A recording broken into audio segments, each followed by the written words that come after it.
Bună și bine ați revenit pe canalul meu. Astăzi vreau să vă prezint o mică comandă de pe site-ul Shein. Am avut nevoie de câteva produse și am zis să fac un unboxing. Am cumpărat această periuță de electrică de dinți. Cam așa arată. Are și două capete cadou.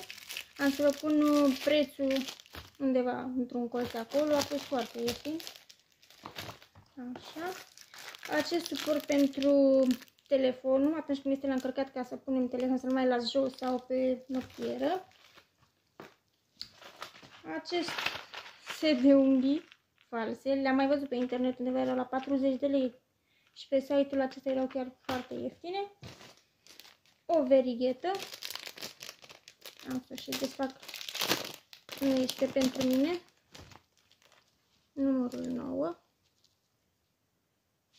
Aurie, un suport pentru burețelul la ghiuveta din bucătărie, ca să se scurgă,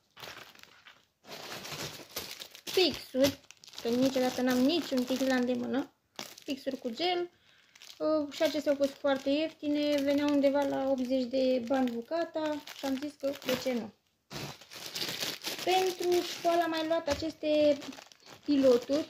De obicei dau 150 de lei, adică 15 lei per bucată și 2,50 lei pe rezervă. Așa că am ieșit mult mai ieftin cu acestea, am dat numai la 2 euro, se merită. Am cumpărat încă un ceas, nu pentru mine, bineînțeles. Este maro, curelușă, frumos și acesta. Niște șabloane pentru a face acea codiță de pipică, să zicem. Ceva de genul așa. Și pentru așa, pentru a face acel uși. Așa.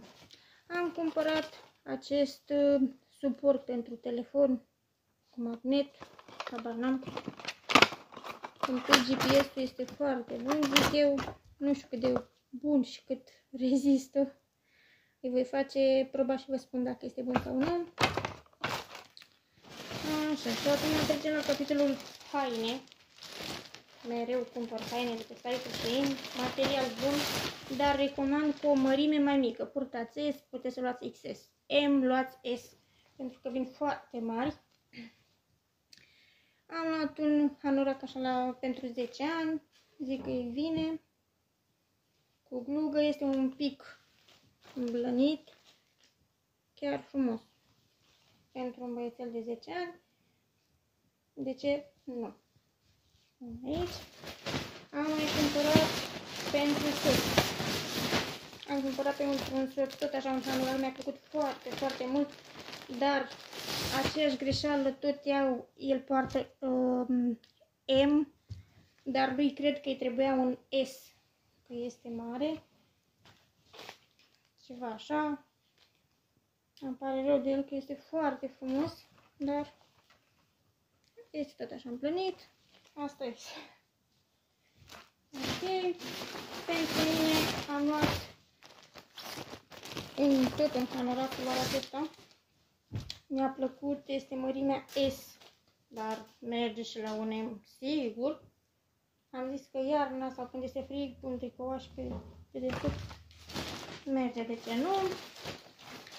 Aici am cumpărat o chestie atunci când se întâmplă, îi sunt copiii și totul se tânde acasă, pune în jurul gâtului această chestiuță și cade părul acolo, nu se mai împrăște peste tot.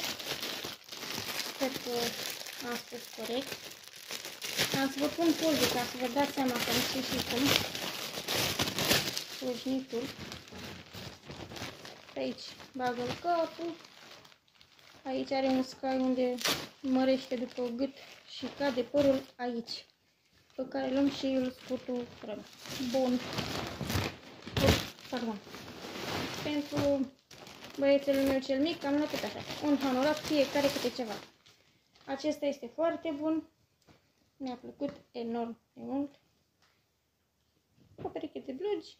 La o mică ieșire prin oraș, eu zic că merge. Și pentru soacra mea, o rochie care este frumoasă pentru vârsta dânsii. Ceva așa, ușor elastică, nu se vede prin ea deloc, chiar deloc, nu se vede, material frumos la atingere și cam atât. Aceasta a fost comanda mea, dacă v-a plăcut, nu uitați să dați un like sau să vă abonați. Pa, pa!